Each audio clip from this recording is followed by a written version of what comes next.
What's going on, Macro Mob family? I'm Sean, joined as usual by my co-host Damien. And if you didn't know, now you know. We're completely unqualified and uninterested with providing you with financial, social, legal, and life advice. Today we have a good two of our Speak Easy, Speak Freely series where we bring a guest on and just allow them to speak their mind. Today we have Sage from Sage News. His content is a way to view the world through the lens of logistics. He's very knowledgeable about every form of the supply chain, even when it comes to trucking, dispatching, brokers. So also what's going on globally. So Sage, thank you for joining us. We really appreciate it. Yeah, no problem. Appreciate you having me on. Awesome. So Sage, I wanted to start this off. I was hoping that you could kind of explain to us what initially happened with the supply chains when the government's response was to lock everything down. How is that different is going on currently, or is it different? Yeah, so kind of what happened is the best way to understand this is logistics works on consistency, right? We all want consistency. So we have two systems with that, and one was what we call just in time. And just in time, what that did was eliminate the need to have warehousing and property for the warehousing and then ship it from there.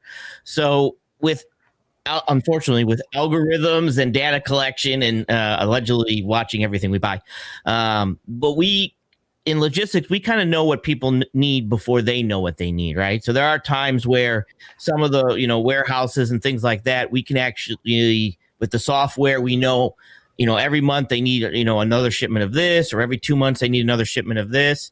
And you have that consistency. And what that consistency does is allows just in time, meaning JIT, to get you the freight when you need it, right when you need it. The automotive industry is huge on this. They're rolling stuff in the door just as they're running out of it.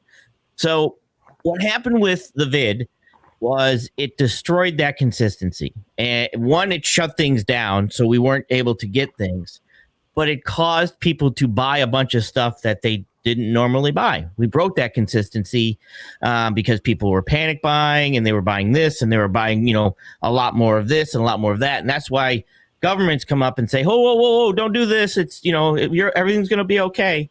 Well, that massive ordering caused like a knee-jerk reaction.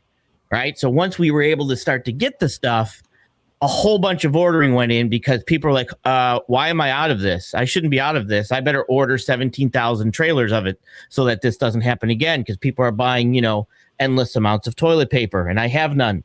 And that caused, like I said, just knee-jerk reactions of a whole bunch of stuff coming in, and it broke our consistency. That kind of makes sense?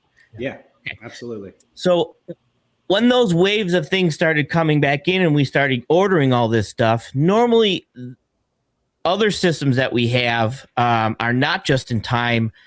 Are warehouses and distribution centers, right? So Walmart has a warehouse and a distribution center. Well, that warehouse is normally filled to a certain capacity. They try, like I said, let's use toilet paper. They don't want the toilet paper to get down under 30% or 40%, so they constantly keep it there or more. So when that emptied out, there was a massive rush to get it to the distribution center first, right? Because they can't just let you keep buying it, so they have to, fill the dam before they let anything out of that and start going. So that's where we started to see our shortages, is because they were going to fill their dams before they released it down to us. That makes sense so far? Yeah, absolutely. Okay. Well, the problem was China and all of their shipping and logistics and their ports and things like that, and the size of their vessels, they are way more prepared to be able to ship massive amounts of goods than we are to receive. So even though we were ordering this stuff and the orders were going through, when they were hitting the ports had, at least our ports, had no chance to keep up with their ports. They could ship a lot more. They have a lot more larger vessels and to come over here. So what ended up happening also is when we were shut down, we call them cans or containers. We have a whole bunch of empty containers going to the ports or going places that are filling up the ports like Tetris. So now you're playing a game of Tetris, right? You want to bring in 10,000 containers, but you're full over here. So we're working on that top 2 rows of Tetris, trying to figure out, okay, what do we do before the thing overflows? And that's those empty containers were filling up our ports because all these other containers were coming in, and rather than, waiting, normally we wait for those containers to be filled to go back, and there was nothing to fill them with, right? So we were just, at some point, we're just like, okay, take the empties. We can't fill them, get them out of here. We need them out of here. So we had a port that was full of empties, and we had a massive flow of goods coming in that our ports were just not. And in 2015, they actually did a report saying, hey, if there's any type of breakdown here, we're in real trouble because we cannot handle the amount of freight that our people buy and the amount of goods that China can put out and give and deliver to us. We can't handle it.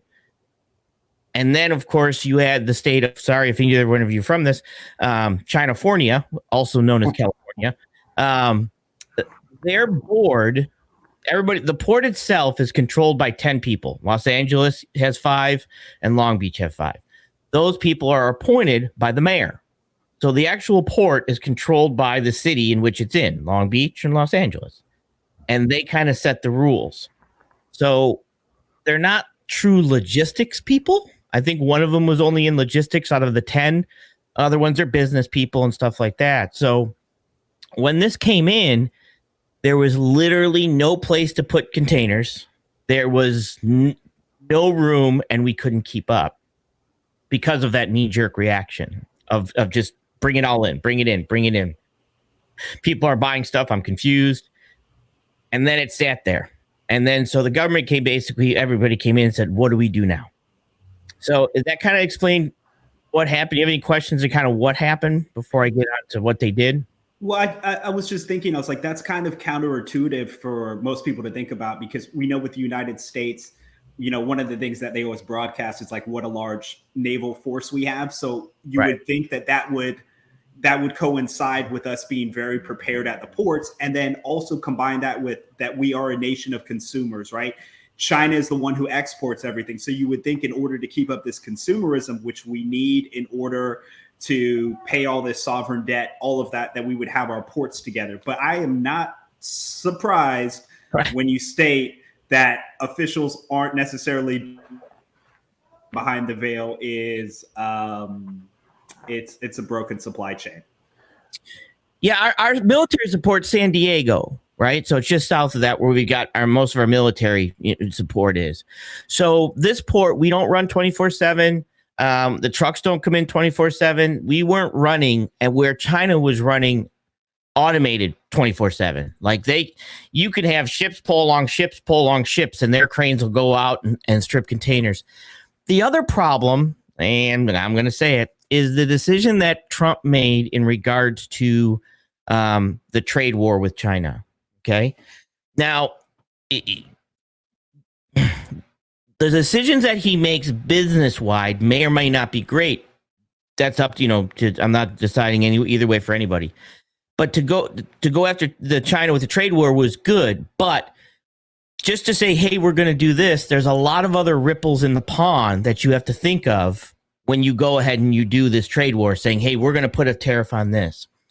Because what happened was, when he did that, he basically slowed the flow of shipping.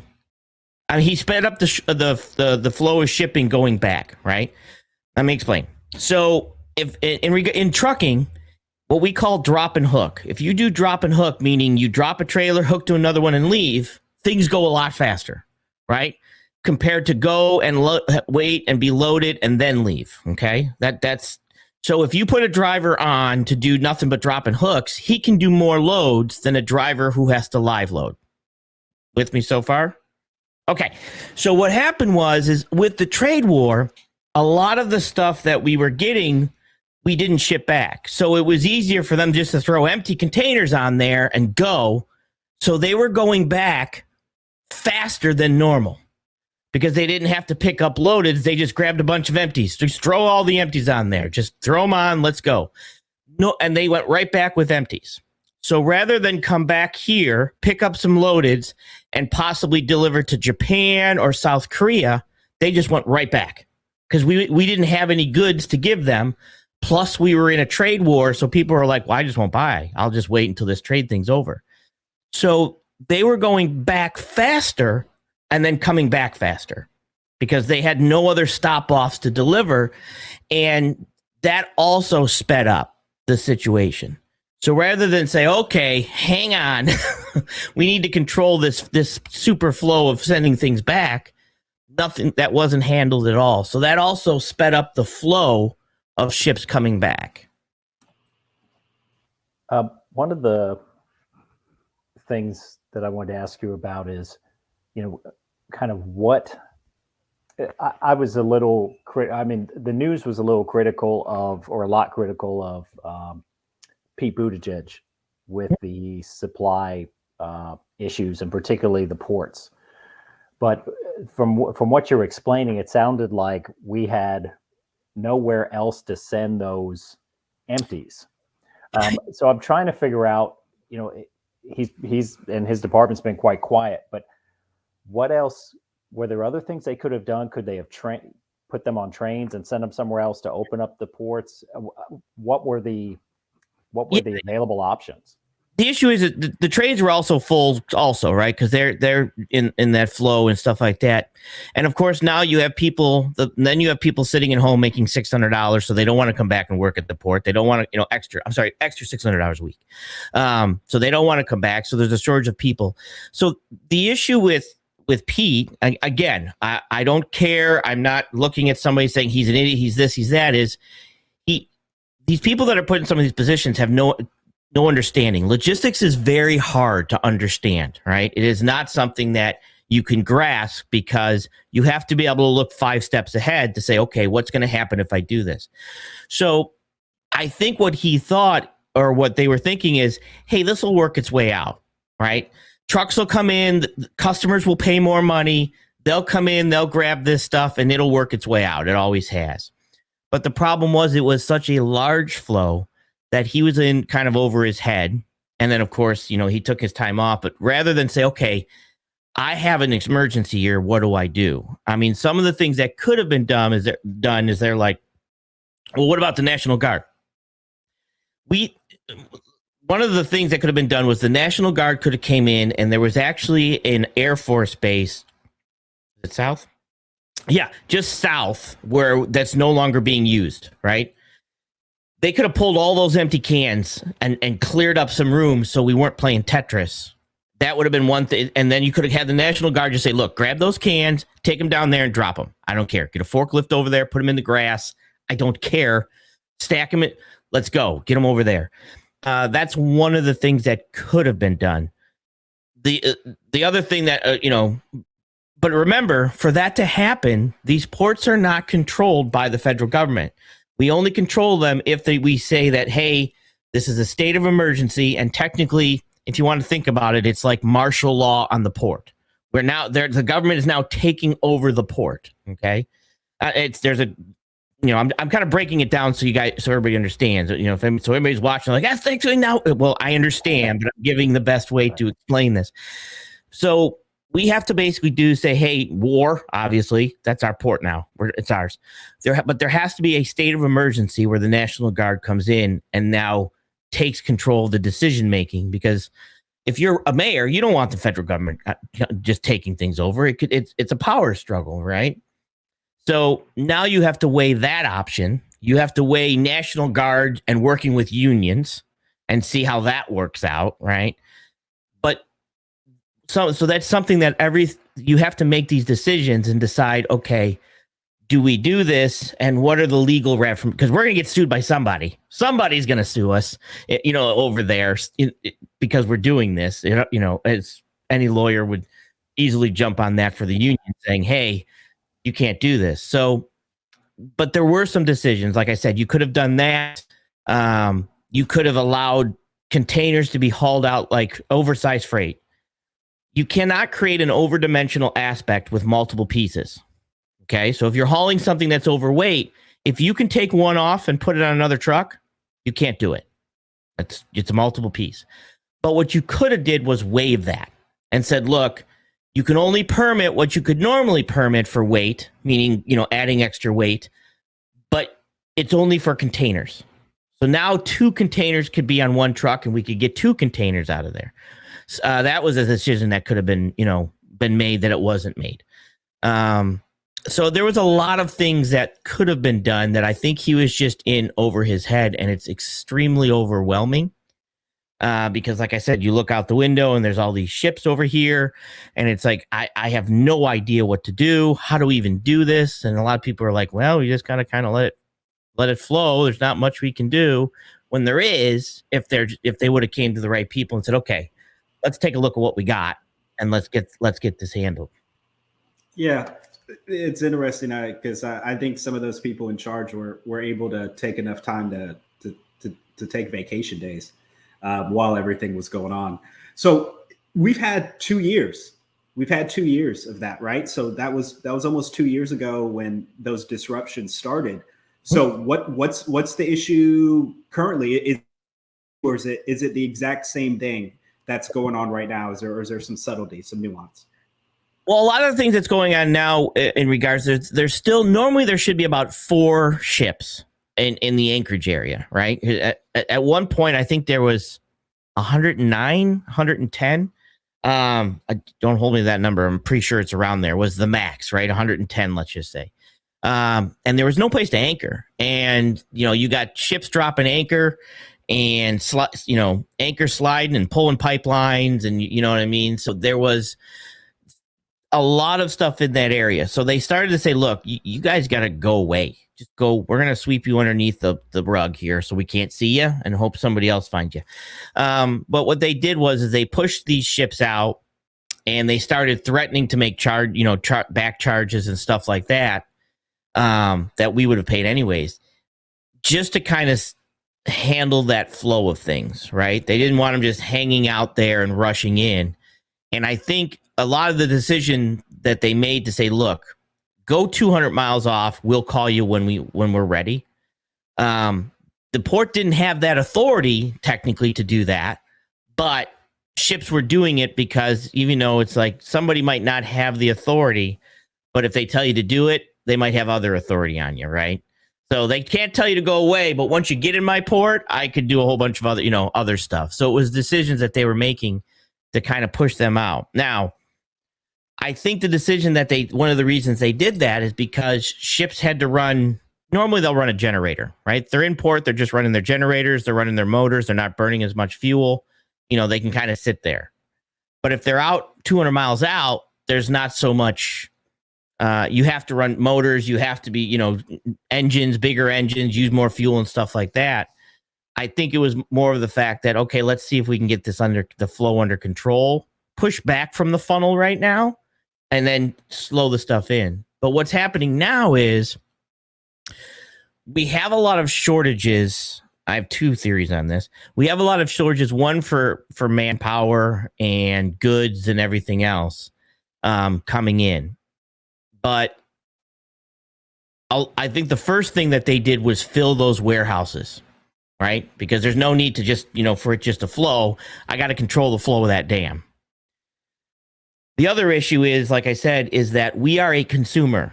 We buy goods. We love buying goods. That's what we do. We bring a lot of goods in. So we're down to about 40 ships, I think I last checked. 40, 45, depending on when this airs. So we're working down on that, but it takes a lot of time because there are constantly other things that pop up in logistics that might fluctuate. There could be a storm. There could be, tornadoes that go through Arkansas that now we need transformers or wires and trucks for that. So we still have that. We're working on it, but when you disrupt it that much, we don't have the capacity in trucks to be able to fix it that fast, if that makes sense.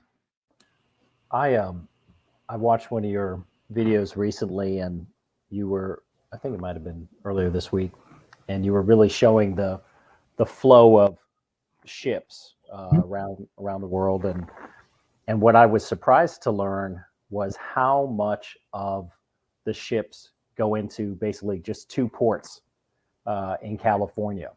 And I was wondering why, I guess from a very simplistic view, I'm in Florida, and we're always talking about ports, and there's Baltimore, there's all sorts of things on the East Coast. Is there a reason why the ships just aren't routed somewhere else? Or, I mean, if the problem is still we don't have enough trucks and things, maybe it wouldn't matter. But I just had kind of a question if I was missing something. No, if stuff's coming from, let's say, China, what a freight forwarder is going to do is a freight forwarder is going to go to a customer and they're going to say, okay, you ordered from China. Here's our port options. Our port options are, let's say, up in Seattle or Tacoma area, and then Long Beach. Those are our ports coming from China. Now, if you're in California or you're in that port's probably usually a cheaper port to come into. You might have contracts. I might, as a freight forwarder, I might have negotiated a really good contract with a container vessel. Then if that container vessel goes into Long Beach, that might be my better rate that I can get. But I might offer another rate up into, let's say, Tacoma, Seattle, one of those ports, but it might be more expensive to go to that port than the other one.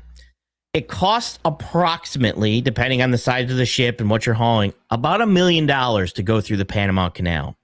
So for a container ship to go through that Panama Canal, and there's actually a website that I've shown this before, I'd have to pull it up, that will tell you approximately how much your fee is going to be to run through there. And it could be $1 million added on to your container to go through that Panama to come around to Florida.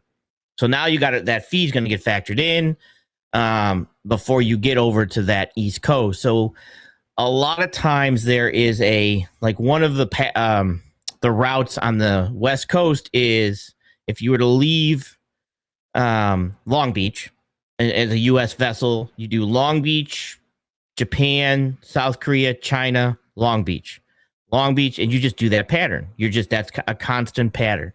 So if I need something on a certain time frame, this vessel is my best option to get this one loaded. Here's the price. So it's also worked on when do I need it delivered?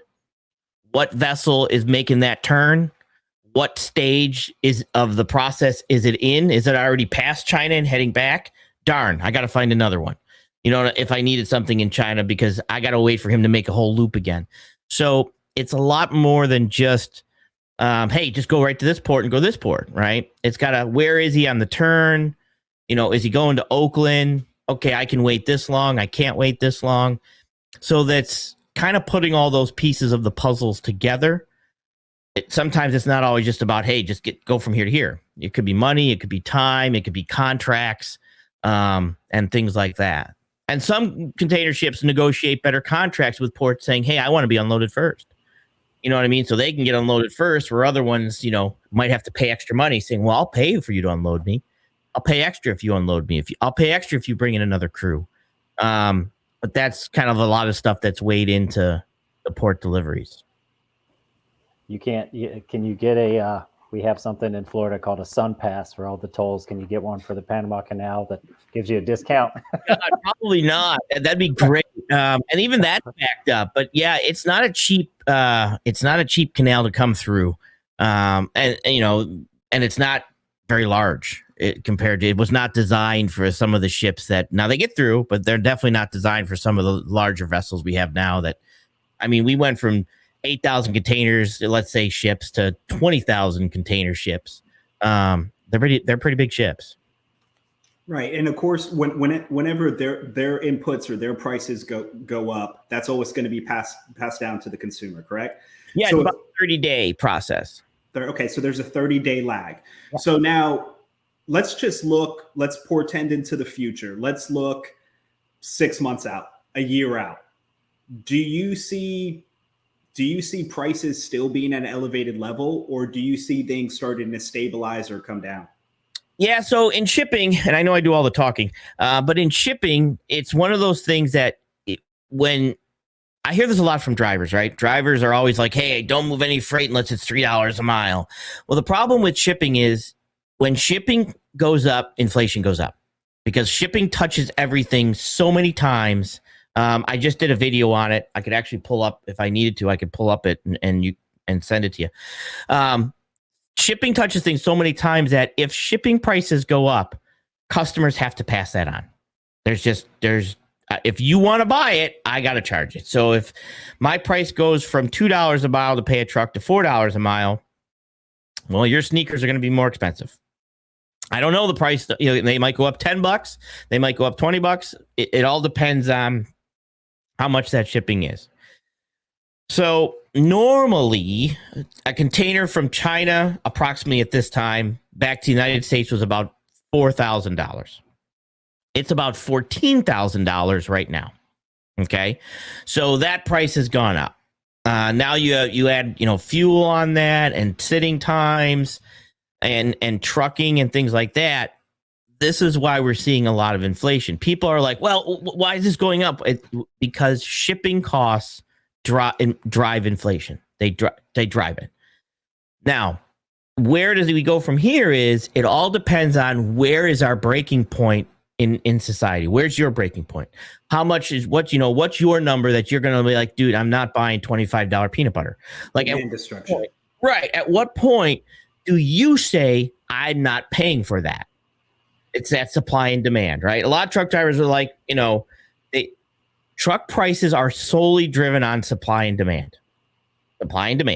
So if there is still a demand, those prices are going to keep creeping up until people basically say, I can't afford that. I can't afford that, so I have to stop buying that, which then would drive down prices because I no longer, if you're not going to pay for it and I can't sell it to you for $25, it's going to sit, right? So that same thing happens in logistics. At what point does the freight start to slow down, that trucking companies put their prices down and everybody starts to kind of lower those prices? Now, we have contracted rates. You guys had me on. It's too much information. I know I could be here for hours. So we have contracted rates and we have spot market rates, right? A contracted rate is something that I negotiate with you for 3 months, for 6 months, for a year. I'm going to haul this for the same price plus fuel. Let's say it's $2 plus a fuel surcharge. So let's say it's $2.25. Every load I take for you, it's $2.25. That's a contracted rate. That's consistency. Businesses are built on consistency, right? That's what they want. Spot market is when I can't fill that $2.25, it ends up to the spot market. And the spot market bids on it, basically, and says, well, I can do it for $4. And then I call the customer and I say, all right, closest truck I've got right now wants $4. What do you want to do? And the customer's either going to say, yeah, I got to do it. Or they're going to say, nope, I have to call my customer. We might have to figure something out. We don't have that much in it. We'll take a loss, blah, blah, blah, blah. So the contracted rates have now started to lock in at a higher price than ever before. So where we're kind of at now in shipping is, I think don't hold me to this number exactly, but I think it was like 80 cents higher than where we were. So we're almost 80 cents higher. So I'm not going to lower my contract just because prices go down at this point. So I'm starting to see that inflation go up, but with shipping, they're starting to lock that in. So I don't see us going down much for a while, but we could go up, if that makes sense. So you're just kind of revalidating my point of in my head, kind of where I see things going. Because when we talk about that demand destruction, I see a future where, yes, prices might come a little bit lower, but they're going to remain higher than they were 2 years ago, right? So you're still eating that cost all the way around. Energy inputs, supply chains, all of that is connected. Of course, everybody has to pay that. So I've just been trying to think deeply about this to see if there are, because people will say like, oh no, eventually everything's going to crash, but like when it comes to consumer staples or things that you need to survive, even if that, like, you can put off a sneaker purchase, but when it comes to what you need to eat, people have different food needs, family members, all those things, you have to pay those prices. So that just kind of supports what I was thinking about, that, these prices, they're going to stay there. Well, it's hard too, because let's say I pay you $15 an hour, right? $16 an hour. What happens when I come to you and say, I can't afford it anymore, now I got to pay you 12? You're gone, right? It's very difficult to lower wages. Well, I mean, pay cuts, it's very difficult to go to a pay cut and not lose somebody to another position. I'm not going to take a pay cut. I'm out of here. I'll find something else. Even if it's something else where you're starting but a little bit less, people are angry that you cut my pay. You gave me something and now you took it away. And a lot of times it's now you have an angry employee. They might stay for a little bit, but they're not as productive. They don't feel they should have to work, any harder to earn back the money that they have already were getting before. And now you cut their pay. So it becomes a difficult thing to take money away once you've given money. Absolutely. Go ahead, Dave.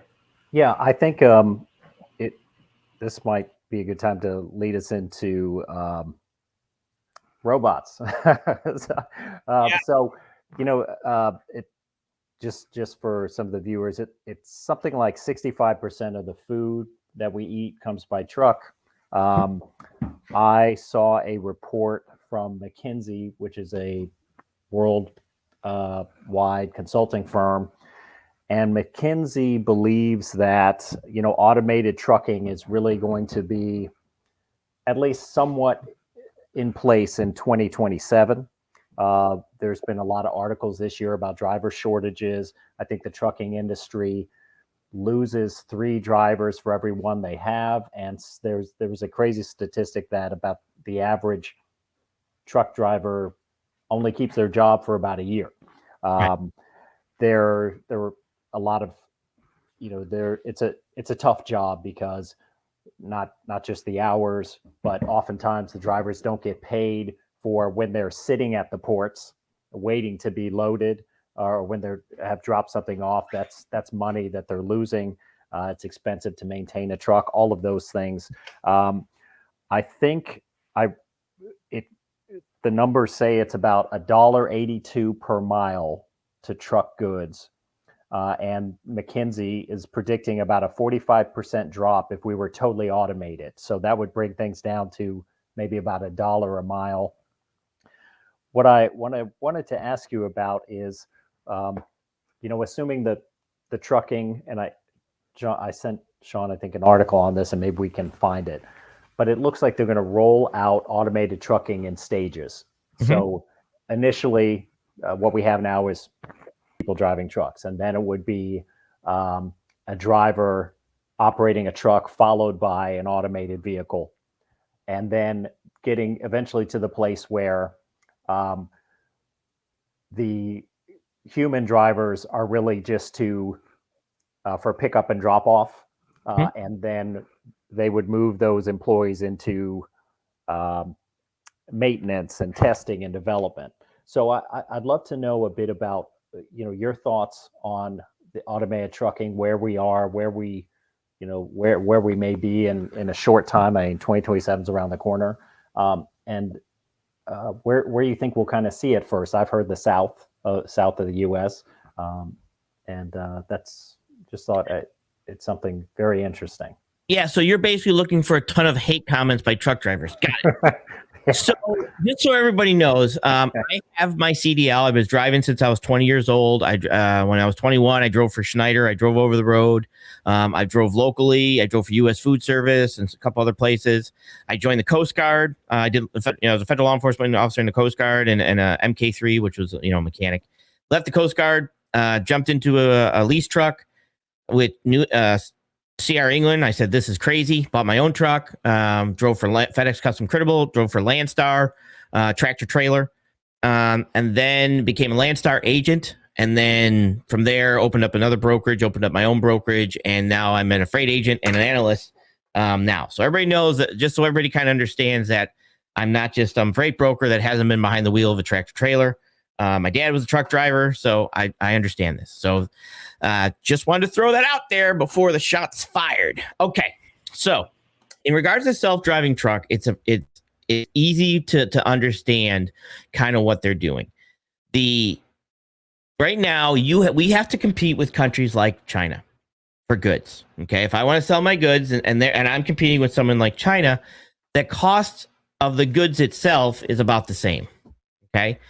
So labor is a huge factor in competing with China. If I've got to pay you, I think I did this on one of my shows, it cost me like $20,000 just to hire you, right? Pay your taxes, pay your insurance, give you time off. So if it's $15 an hour, it's like $17 or $18 an hour. Okay. So if I've got to pay you $18 an hour to do this, and they can do it for $5, I'm getting whooped. Okay. So I'm competing against other countries for goods because you're going to buy a t-shirt from China for a lot cheaper than you're going to buy a t-shirt from an American t-shirt, let's say, that costs $40 compared to one that costs $10, right? For your kids. Let's just say your kids are going to grow out of it, so on and so on, which is fine. Well, one of the ways that we have to be able to compete and we'd have to be able to pull away from China and other countries is automation. We have to be able to, because you're not going to make less money. So we have to pull away from that to be more competitive. Because everybody's like, well, we should just make everything here. Well, then we have to be automated because I can't afford to make it here and still sell it to you for the same price that China can do it for, right? So what China's even doing is they're going with self-driving trucks, and that's where some of the Belt Road Initiative roads that they have is nothing but military and self-driving vehicles. I mean, that's all that's going to be on these roads. So we basically have to jump into that same thing very quickly because they're already entering it. Now, the way it's coming to come out, people need to think of this first thing is the same as the railroad. Okay. At one time, we moved things by horse and buggy. Very slow. You had to feed the horse. If the horse, something happened, got hurt, things like that, it was slow moving. Then we came out with the railroad. And there was even I can't remember the president's name, but he even said there's no way this railroad's going to go. These things are loud and noisy, and fire shoots out the tops of their things, and they're going to burn down things, and they're a horrible idea. It's never going to go. But what the railroad did is the same as self-driving trucks are doing is when they built the railroad, they built a railroad. They built spurs. So they would go, I'm going to just use simple runs. They went from Boston to a short distance to Connecticut, right? They just built these small spurs, and they just ran freight on that small spur and delivering, okay? So what they're doing in trucking is the same thing. They're going, I'm just going to use simple cities. They're going from Fort Worth to Dallas over and over and over and over again until the truck learns that route. That truck is building a digital railroad that it's going to stay on its rails, okay? And it is learning that rail. And right now we're at the point where drivers are behind the wheel and helping it learn. They're only jumping in when they have to jump in, okay? And they're doing it from other cities. They might be doing it from Albuquerque to Colorado and back, and Albuquerque, and that's all this thing does.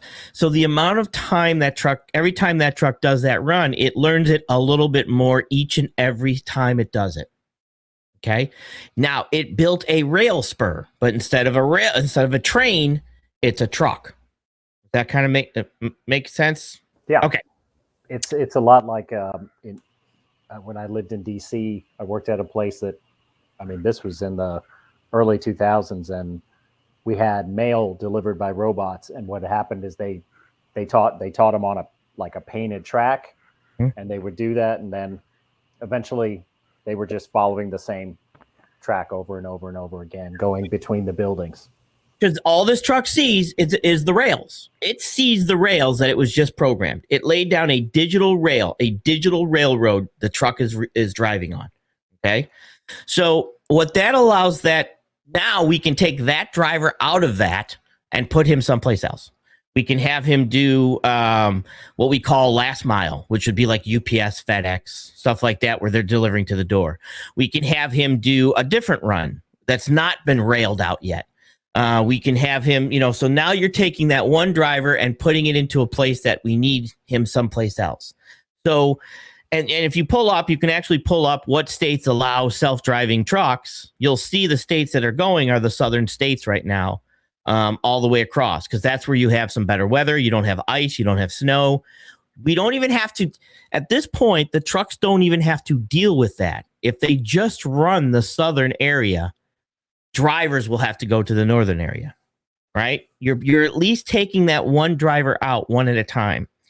And it's and I argue with drivers all the time, this is never going to happen. It already is happening.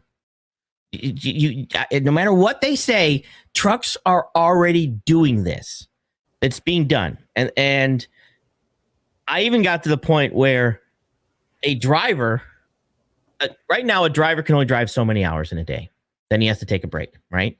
And we call that a split. We have an 8-2 split. We have a 7-3 split where they have to be on for 8 and then take 2 hours off. Well, if you were a driver and I came to you and I said, hey, if you do your 8-2 split and you let the computer drive for 2 hours, I will give you credit for that. Now you have to pay for this system and put it in your truck. So you can do an extra 100 and 120 miles a day that the truck can do. That's more money in your pocket. Will that eventually pay off whatever this system costs? So let's say this system costs $5,000 or $10,000, but I can eventually drive an extra 2 hours every single day. You're going to see a lot of drivers say, yeah, I'll take that actually. Because but then they're training the AI to completely replace them. They are, absolutely. But it's one of those things that it's coming no matter what. It's coming. You're not going to stop it. Okay, you can't. If you want to continue, we can't stop it. We have to allow them to do that. So what does that cause you to do? Now, one of the biggest complaints truck drivers have is home time.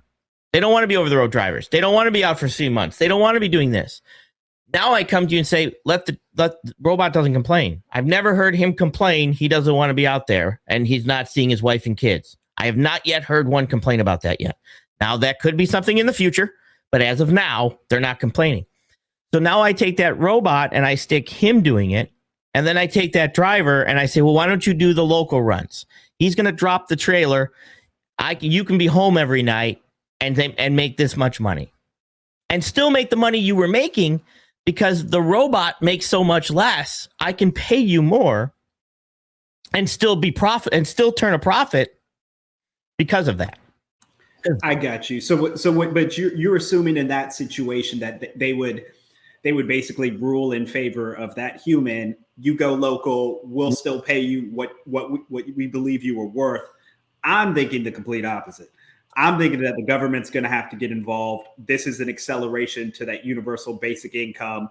There will be displacement. I don't know what that time frame is. I'm just looking at the acceleration of everything that's going on locally here in the States and going on around the world.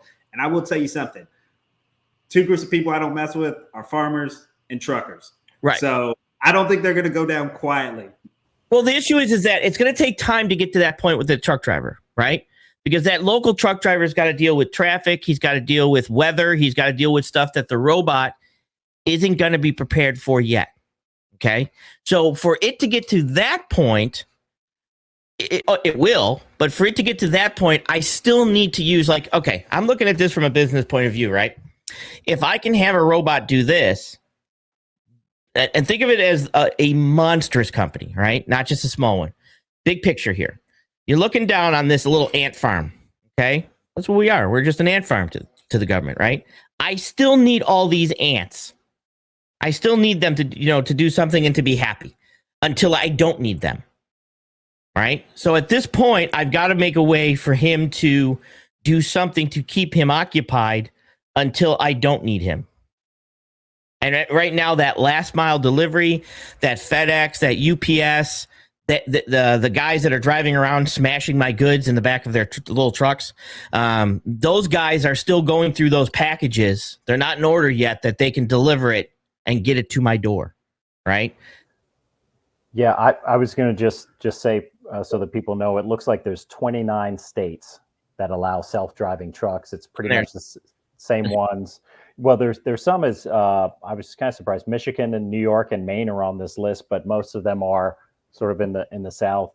I think also what you're saying about that last mile, really that's kind of consistent with what's been happening in terms of the change over to gig jobs. And so probably there will be competition for those jobs that they pay well. And then you're right, the robots won't complain, but I would miss my robot wife while she's on the road. What about my feelings? Yeah. What about our feelings? Absolutely. But that's where, like I said, it's going to take time for everything else. And drivers, I do oversized freight, right? How's that robot going to be able to haul something? I do 20 foot tall, 20 foot wide, with police and buckets and everything else. It's going to, before that happens, I'm not saying it's impossible, but it's going to be a long time for a robot to be able to handle the type of moves I do, right? That monstrous loads that has curfews and detours and wires, and you're waiting for bucket trucks to lift up wires, and you're waiting for police escorts to stop traffic.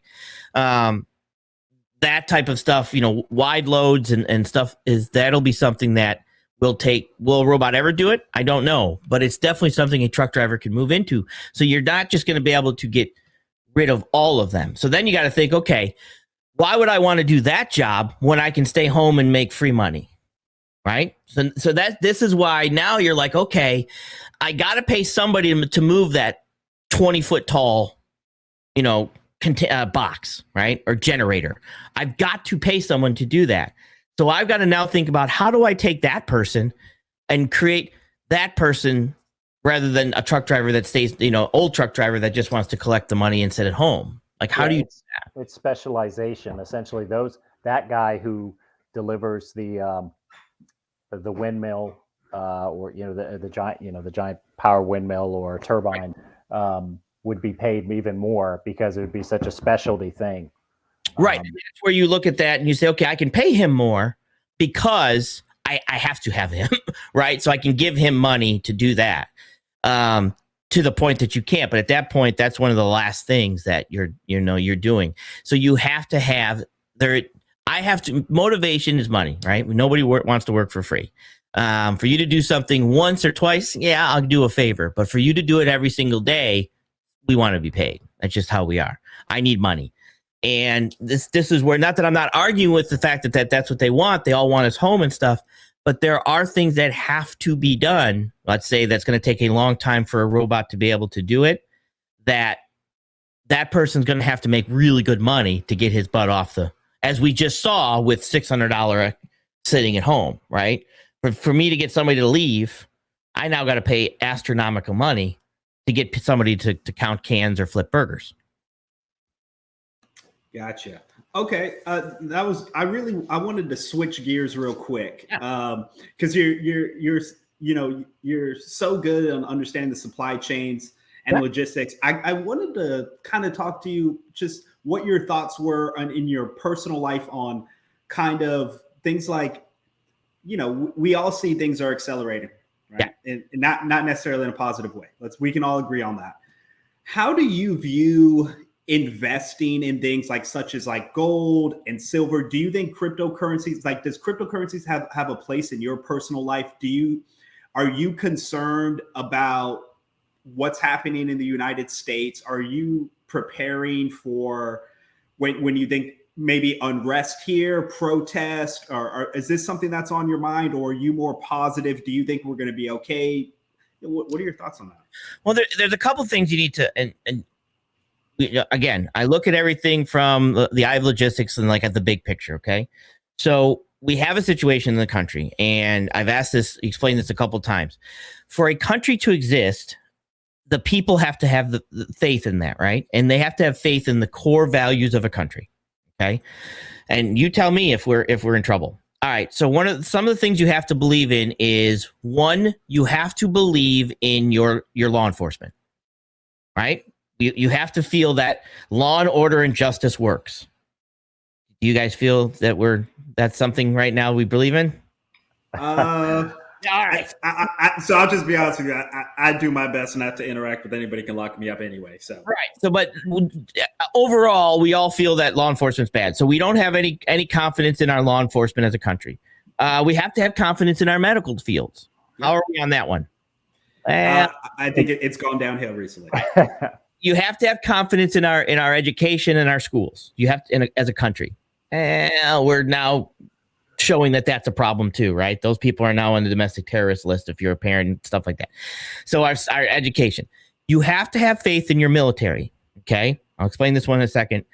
I'm going to come back to that one. And you have to have faith in your dollar, which we do not. So we don't trust our government. We don't trust and your government. We don't trust our government. We don't trust our law enforcement. We don't trust our medical. We don't trust our schooling, and we don't trust our dollar. We all feel that the dollar is going to crash, right? That's something. Now the military, our military, we're kind of on that border right now, right? Nobody truly knows what's going on with our military.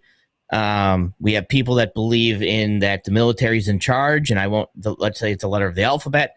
We have people that, the military is all leaving because they don't want to take, the protection area thing. So the military right now is also being attacked right now as we speak because they're coming out and saying that our military is filled with white supremacists. All right. That's being said out loud now. Okay. That is one of your last things to go down. Once the country and the government doesn't, or the people don't have a trust in the military, it's very difficult to keep a country. It's very difficult for people to maintain. Okay. So the dollar. Well, the problem with the dollar is we did some damage to it. We did a lot of damage to it when we gave $600 in free money to everybody. Okay. Let's say I'm America and you guys were in other countries and you're looking at me and you're holding dollars because you want to do business with me and you have to do it in the dollar. Well, when I started giving away a bunch of free money in this country, your dollar went down. So here you are in another country saying, hey, this dollar's only worth 70 cents now because your inflation's like 30 cents because you're handing out all this free money and you're printing it and all this other stuff. So the only thing, it's a fiat money, right? We know that it's fiat at this point. It's supposed to be backed by oil, but it's fiat. So it's the trust that we would pay it back. But once people start to say, hey, why am I bothering to keep this dollar if you knuckleheads every time I hold it, it keeps going down in price. It's not worth as much anymore. So what happens is other countries start to say, I'm not holding this. I'd rather do business in the ruble. I'd rather do business in the yuan. I'd rather do business in something that isn't just I'm getting slapped in the jaw every time I look at, you guys, your inflation. And, I used to, when I did buy from the United States, cost $10. Now it costs $15. Why? And then they start to look in that. The other thing we did was with Ukraine is we just sanctioned the crap out of personal people. And we just took a bunch of people's money. Or you know the word. Oligarchs. And we just took their money and said, it's ours now. It's ours now. It doesn't go well with people. Like a bunch of rich people in other countries started seeing other rich people losing their money to the United States because they didn't agree with them. I'm like, whoa, stand by here. I'm not going to be holding all your money. I'd rather, because I don't want you taking it. So what happens is if you guys I'm going to make you rich, but other countries, big people, what you do is then you send that money back to me. You get rid of it and you don't want to buy anything from me at this point. So you're just giving it back because you don't want to be holding it. If we were to come in and say, hey, we're now sanctioning India. We're now sanctioning Iran. We're now sanctioning this guy's money because you don't want to be caught with that money. That's called hyperinflation. That's pushing it back and not buying something, not exchanging it for something else. You're just like, take this crap. I don't trust it. Okay. So the problem with that is who do they trust? Now, Bitcoin and silver and stuff like that. Although silver is good to have, and I am not a financial person, and nobody here is any type of financial advisors. We are just a couple people sitting in a bar, virtual bar, chatting it up. Okay, just want to put that out there. But the problem is I have with silver is a lot of people are like, get silver, get gold, get silver. During times of conflict, depending on how long they last, food and energy are your good trading goods. Are your currencies. Are your currencies. That's all that's important. Not silver, But foods and energy. How do I heat my house? How do I feed my kids? Okay. Those are your two things that you have to worry about. You can have all the silver in the world, but if everybody around you is all thinking the same thing, how do I feed my kids? How do I heat my house? It doesn't matter. Okay. Now, people that already have their food and their energy full to the brim, they might look to something like silver and gold, because that is a currency, right? So we have levels here that people are buying. But when people are on the bottom who don't have the food and the energy are buying the silver and the gold, who are you going to sell that to? Who are you going to give that to? Do you know any rich people that aren't worried about food? Do either of you know any rich people that you could say, they're not worried about food and energy, maybe they'll take my gold and silver, right? And a lot of people don't. They just don't. So not that it's not a good investment, but when it comes down to it, you can't eat it, right? Now, who needs that silver and gold?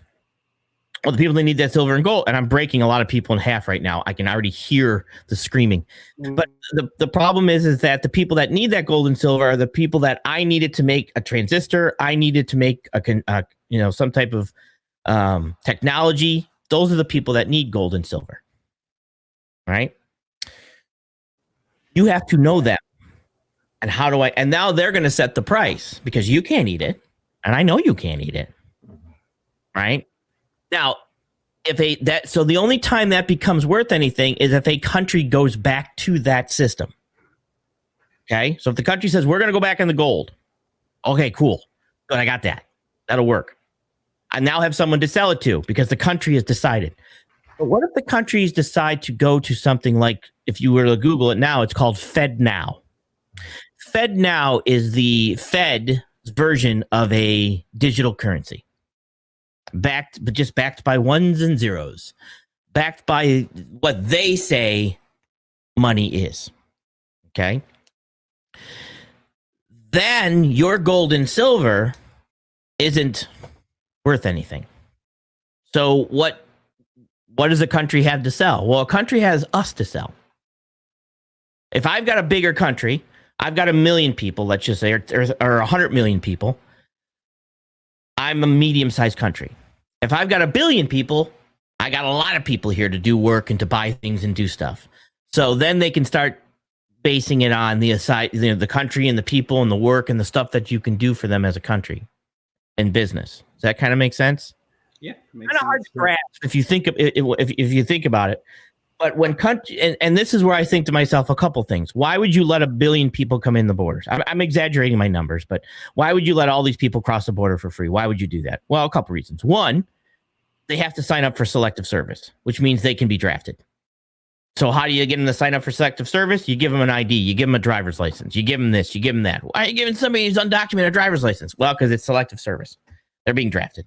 And worst case scenario, if I see them on the street and I see, hey, you look 18 to 25. Why aren't you in the military? They can pick them up. If times of war, they're going to get off you go. You're out of here. You're going to do. Well, the other thing, too, is that if you were going to enter conflict or you were going to get a digital-based currency, you want the more people you have in your country, the larger your country's worth, and in my opinion, the larger your digital currency's worth. Does that kind of make sense? Well, actually, it's interesting that you say that because China has been experimenting with the digital currency, right, on a very, very similar thing like that, and the idea is that each individual will have a certain amount of value assigned to them. Correct.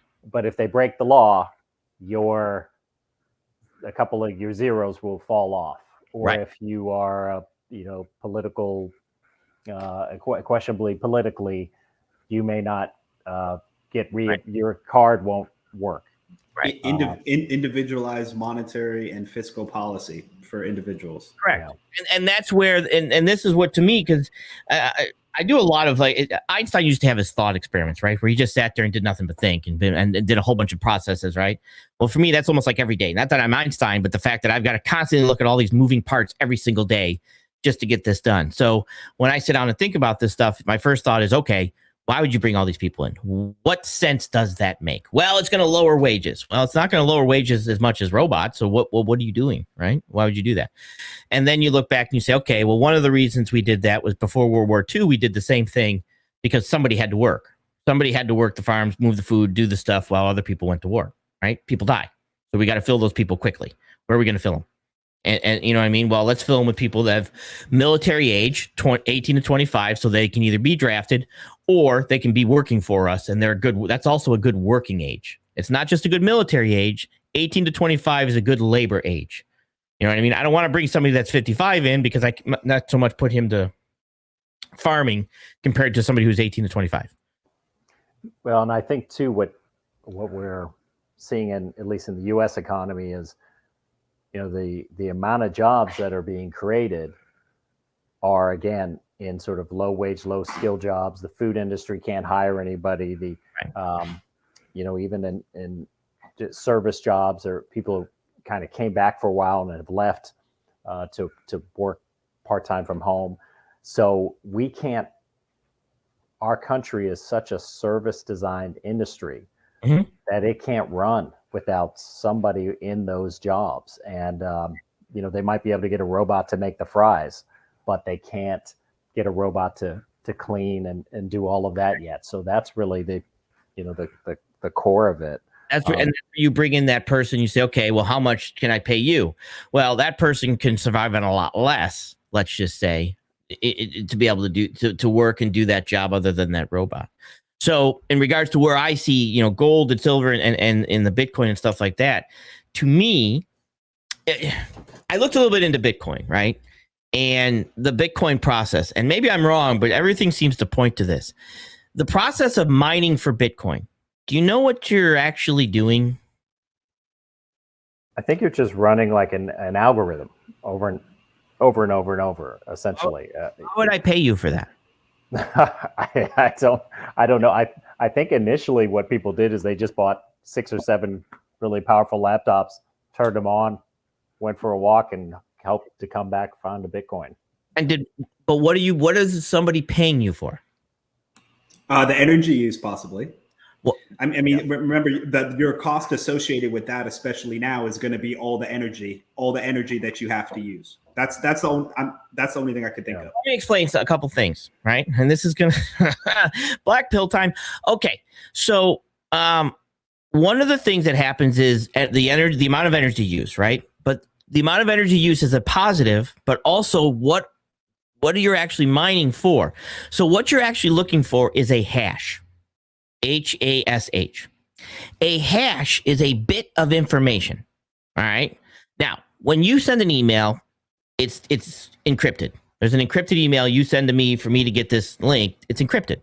Normally it's 100, it used to be 64, then it was 128, then it was 256, which means there's a 250, and I'm just breaking it down simple. There's 256 code padlock to get into this email. You got it. There's 256, little turns you got to make to get into this email, right? So a hash is a bit of information.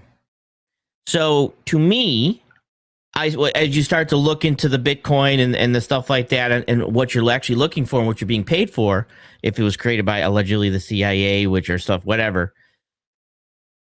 What if you were breaking codes? What if they were paying you to watch other people, to break into the emails, to break into the text messages, to break into this stuff? And every time you get something right that's worth something, they say, boop, there's a token.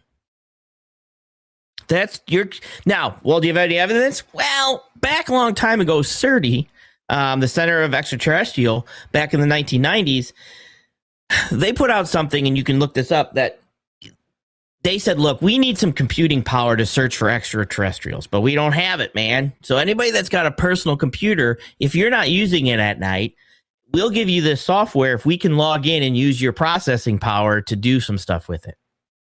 The government went in and used people's stuff to be able to do whatever they did. Now, were they searching for extraterrestrials? I don't know. Okay. But people would use their computers and leave it on, and they were hoping that, something would be found and they'd find ET and all this other stuff. So they left things on.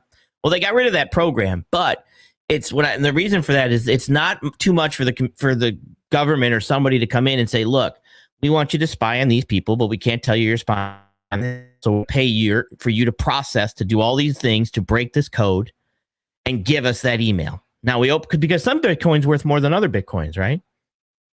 So now you're looking at, well, you broke into like a BitDollar and some other, there are some variations of it now. Yes. Right. So what's the variation? Well, there's variation if it's somebody's email of importance or somebody's email who's not important. And I'm just using email. Could be anything. Could be a text message. Could be anything that's encrypted. So when you start to kind of thought that process, to me, it made more sense that you're using this energy. Now, the other aspect, and this is lovely, is that if I'm a nuclear power plant, I produce so much electricity. I can't turn that off. So if you don't use it, it costs me money to basically give it to the power plant to not use. So if you keep putting up windmills and you keep putting up solar panels, if the wind's blowing and the solar's going, that's great, but for them. But it's not good for me because it takes me 2 days to turn this thing off and turn it back on again. I'm now giving you electricity for what? It's got to go someplace. It's got to be used someplace because you're producing it. You can only hold so much. I at some point, I'm going to overload circuits if I don't stop, right? Well, that's where everybody's like, well, we need to go. This is the funny part. I love this. All these people that say we need to go wind and we need to go solar, you're actually going natural gas because when the wind's not blowing and the sun's not shining, you can turn natural gas on like this. You can turn it off like this. You can turn it on like this. You can go to your stove, and if it's a natural gas stove, you turn the thing and click, click, click, like that, poof, you got a fire, right? So you're actually that's why oil companies are like, yeah, because when you drill for oil, you get natural gas. They're like, yeah, we'll back this solar stuff because you're still going to need us when the wind doesn't blow and the sun doesn't shine. You know what I mean? So that's still being used. But for me, Bitcoin, for the research that I've done, was you are out there breaking. You're not just running things for nothing. Who does that? Who pays you to do that? Somebody would pay you. The government. Well, no, sometimes you're right. But the government would also pay you to break into some email. They would pay you to break into my emails. They pay you to do that. I was going to just ask you, I was thinking about this. How does the shipping industry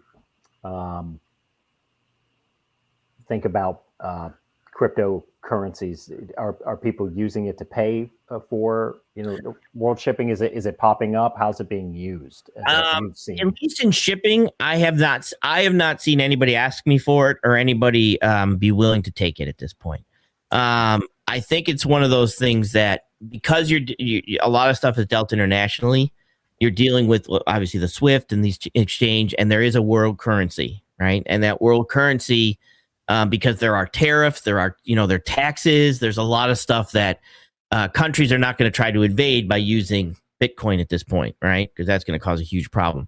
So at this point that I know of, and unless it's not being used. My thing is I'm not a Bitcoin guy. If all heck were to break loose, food and energy, right? So I'm a firewood and food guy before I'm a Bitcoin guy. Just in that aspect, is it something that's going to be coming down the road? Yes, but the issue is, why would a government allow anybody to use something as currency in their country? Like, why would if I'm a country of the United States, why would I possibly let you use something other than the dollar as a currency in my country?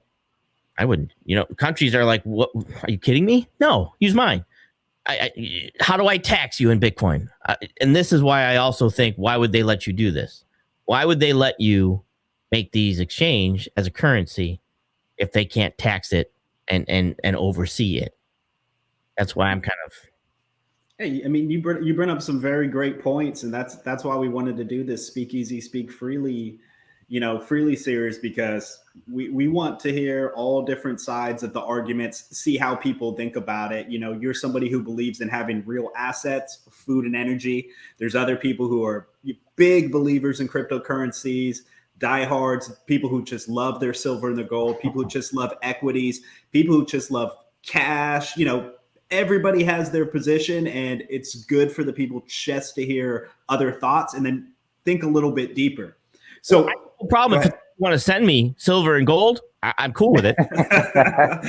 we don't have any fans who are sending you that. Yeah, I'm gonna be after the crash. I'm gonna be holding all the dogs, so I'll have all the power. That's basically how it's gonna work. Yep. So people need comfort. Right. That's right. Cuddle buddies. So Sage, this was an awesome interview. I did want to touch on one more thing. So I know for you, it's important. You're a big believer in, I guess, I don't know how to word it properly, but one thing that you don't like is misinformation. Right. So I also know, well, I found this out from you. I don't know all the details about, but I guess you do sometimes get a hard time, whether it's trolls or what's going on. So what's going on with your channel, your fans? Is have you gotten into arguments with fights with anybody? Like what's the truth? What's going on? Are you somebody who goes out there and attacks people? Are you somebody you email, you spamming people? What are you doing? What's the trouble you've got in your... I got no problem going down this road. So real quick. So Sage News is based on the best research I can find, the most I can dig up, and from the points of view that I see and from the people I contact. If I don't know, I have doctors, PhD doctors, I have medical doctors, I've messaged, I have a bunch of people. If I don't know, I'll contact people until it makes sense. I'm a huge person in regards to critical thinking and using common sense and using your brain. The reason, other countries are, it's first world countries and far superior because of the education and the knowledge and the stuff that they're going with your brain. Your brain's it's very important. You need to be able to think, right? If you can't think, well, then you'll be used to lift heavy objects. Good for you. So the other thing is you have to be able to use critical thinking and common sense. But the issue with that, it's very difficult nowadays to be able to figure out what's real and what's not and what's propaganda. And we got to the point where we believe nothing. We literally believe nothing. I did a poll where I think I had about 1,000 people, and 86% said that if the government said we were being invaded and that that the Russian military or the China military has just landed on our shores, they would not believe it. I wouldn't believe it. That's the problem. So at some point, I'd almost believe that, because if the government's lying about, us being attacked by a country, we've got a lot more, what I mean? At some point. So one of the things that I was going to do with another channel was he allegedly wanted to be more like my channel, where I bring as much truth and back up as much information as I possibly can, to the point where people are like, dude, we get it. Stop it. And I'm still bringing more, right? I'm like, okay, here's this article. Here's this story. Here's this white paper. Here's this think tank. Here's this person. So at that point, I'm that guy. That's what I bring with my research. Well, after another channel didn't want to go that route and they wanted to push things that could be easily debunked with a little bit of thinking and a little bit of common sense, I basically got hooked up with another channel, Cold Beer Condemned, and watch that channel and stuff like that, and realize that it's very difficult. And I've explained this a couple times. You can't judge a book by its cover. If you want to know about the other channel that I'm hooked up with, which is Cold Beer Condemned, you really got to read the book. You really got to see what he's saying and not just look at the cover, because the cover will scare the hell out of you. You're going to look at the cover and be like, dude, I don't want nothing to do with this guy, man. Forget this. I'm not reading this author's book. But if you read the book, you'll realize that the story inside is extremely important. So, because of that, people have decided that everybody's opinion, it's okay to have an opinion. All right?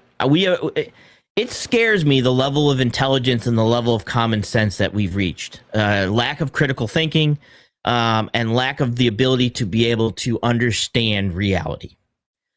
If you were to tell me the sky is purple, and I go outside and I show you the sky is blue, and I can explain why the sky is blue, and I have, all this evidence proving the sky is blue, and it is not okay for you to think the sky is purple. It's not. It's not okay for If a teacher or a student were to go to you, and let's say you're a teacher, and you say 2 plus 2 is 4, okay? It is not okay for that student to believe it's 77. That's not okay. We would not let that student go. That student would have to be, something would be, at that point would be wrong, right? You can prove 2 plus 2 is 4. And that's what teachers do. They teach and they show this. Well, we've gotten to the point that everybody feels that opinions are facts. And you're right to your opinion. Even though it can be proven, even though other people are showing you that, no, a 2 plus 2 is actually 4. And here's a bunch of stuff. That has become an extremely dangerous thing in society. We are literally destroying society by doing that. Okay? You're destroying the thought process of people. You're making it where no one can tell anybody they're wrong. And unfortunately, we learn from mistakes. We learn from being wrong. So if we never are told we're wrong, we're never going to learn, right? I only get better if you if you do my homework, I turn in my homework, and you say you have 4 wrong, go figure out why those 4 were wrong. That's when I truly say, okay, why were these 4 wrong? What did I do wrong? I bet you I remember those 4 on the next test because I went back and figured out why I was wrong. So one of the things that I do, and everybody's like, oh, you bring your trolls. I don't have trolls. I don't have people. I don't go into the chat and troll because I don't type well and I spell everything wrong. I will click the link. If I believe that you are out there, or I can show that what you are literally telling people is not true, I will jump on there and correct you. And I don't have a problem with it. And a lot of people are like, well, who are you to do this? Well, I feel that by not correcting you, I would allow more damage to be done to our country and society as we know it than by me jumping on and correcting you. And that seems to be a problem with people because people are used to being able to say whatever they want and nobody jumps and clicks the link and tells them they're wrong. So because I'm a mean person, I'm not, I'm coming to destroy channels and we all need to get along and we all need to do this. But the problem is it's not about getting along. It's about the fact that if we all going around thinking that 2 plus 2 equals 77 and it doesn't, the people that actually know 2 plus 2 is 4 are going to eventually control us. They're eventually we're going to have to be submissive to them. And that's why countries, the highest IQ country would be China, Japan, Korea, the Asian countries that literally drive themselves to be smarter. And intelligence is an extremely important thing. Okay. I mean, I really wanted to hear your thoughts on that. We just want to provide people with ability to just kind of speak their minds, allow people to be objective on it. Dan, you had some thoughts? No, I mean, listen, I understand exactly what he's talking about, and YouTube is a place where facts sometimes can't be facts if they hurt your feelings, and a lot of that. But yeah, it's I just, when we had Josh Thompson on, we asked him a similar question because he's such a contrarian, and people had an issue with him. And so for you, I really appreciate you, putting your side out there. And then go ahead. No, and that's all. I really appreciate it. Yeah, thank you for being open with us and being able to do that. I know I kind of put you on the spot, but no, I love you get that's the best part of me. It's like I'll debate anything, but well, not anything. If I agree with you, I don't. But I'm not really on the spot with this in any way. Like, I'm not uncomfortable with what I'm doing, right? And people are like, "Well, what gives you the right to do that?" Is you're on and I look at it this: I have a public platform. Okay, I have about 14,000 or 13,000, whatever people, right? Or if you have 1,000 people, you're on a public platform that other people are now going to watch this and listen to this and see what you have to say, right? If what you're saying is completely incorrect or destructive to society, and what I mean by that is there are people out there waiting for special Nasara money. I don't know if you're familiar with that, right? That is never coming. The free money, the $3 million, everybody's going to get $1 million in the med beds and all this other stuff and magical potions and everything. It's not coming anytime soon, right? You're not going to lay down in a bed tomorrow and be cured of all your diseases and cancers and stuff, right? And people are making money by giving that out to people. They're making money, and it's not even about the making money portion. They're legitimately taking money from people and for stuff that's never going to happen. And now people are waiting, and they're waiting for this, and they're waiting for JFK to come back, and they're waiting for this to come back, and this to come back. And it's like, I talk to a lot of people in other countries, and they laugh at us. I mean, I spoke with somebody from Africa. He's like, they believe this? What is wrong with them? And he's like, why would they do this? Why would anybody, and so it's at a point here that if you're saying something that isn't true, or I say it like this a lot of times too. If you say my name, I'm coming to your show. That's just it. And that's why people are like, don't say anybody's name. Don't say it. Because if I'm clicking that link, I don't. And this is where, for me, I'm not trying to shut down channels. I'm not trying to destroy people. I'm not doing any of that. I am literally coming to your show. I'm on my way. And if I don't hear it, one of my people will hear it. And they don't tell me to go. I'm just like, I'm out of here. Hide your kids, hide your wife. Sage is coming for you. Respectful, but I have no problem going over and saying, no, this isn't going to happen. Let me explain. This is what the truth is, or why would you do this? And even the situation that we had on, and I don't mind mentioning names because it is. Even the situation that we had on Christina's show, all I did was type in "Hey now," because that's what I type in. Hey now, I type that in. Just because, like I said, I watch, and it's nothing that I'm not always just watching just to come on your show, right? Because I didn't see that. But it turned into here's this and here's that, and the trolls are here, and this and that and that. It's like I don't bring anybody. I can handle my own. I don't need, I mean, now I'm associated with them, and I would protect them, and they would protect me. But I'll click the link if there's something, because you have an open link. You have a link there. So somebody's going to come on that link that might not agree with what you're saying. And when somebody does that and they don't like it, you're a troll. And it's just the fact that we can't just put out headlines that we have no idea if they're true. We can't just give people hope, what we call hopium, because you're feeding them a drug that once that reality hits, they're going to hit a withdrawal. And I legitimately did that and showed what could happen. There are people that feel Trump is coming back tomorrow because the military is going to bring him in. And if he doesn't, they're not going to be able to mentally deal with it if he doesn't. And it's becoming that dangerous of a situation. And I've spoken with a medical doctor about this very thing that broke it down in regards to loss of control. So in regards to that situation, like I said, I don't threaten anybody. I'm always respectful when I come on. I just say, look, this isn't true.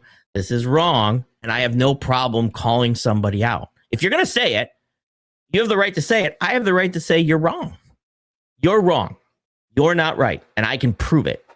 And that's what I do. Well, Sage, we really appreciate you coming on here and sitting with us for an interview. I thought it was great. We got a lot of great content. You hit on a lot of really great points that I think a lot of people aren't speaking about or not thinking about them in different ways. And you also spoke about things that I haven't heard you talk about when you talked about your views, on the dollar and gold and Bitcoin and some of your thoughts on that. We really appreciate you coming on here, spending time with us. Did you want to leave our audience with anything before we got out of here?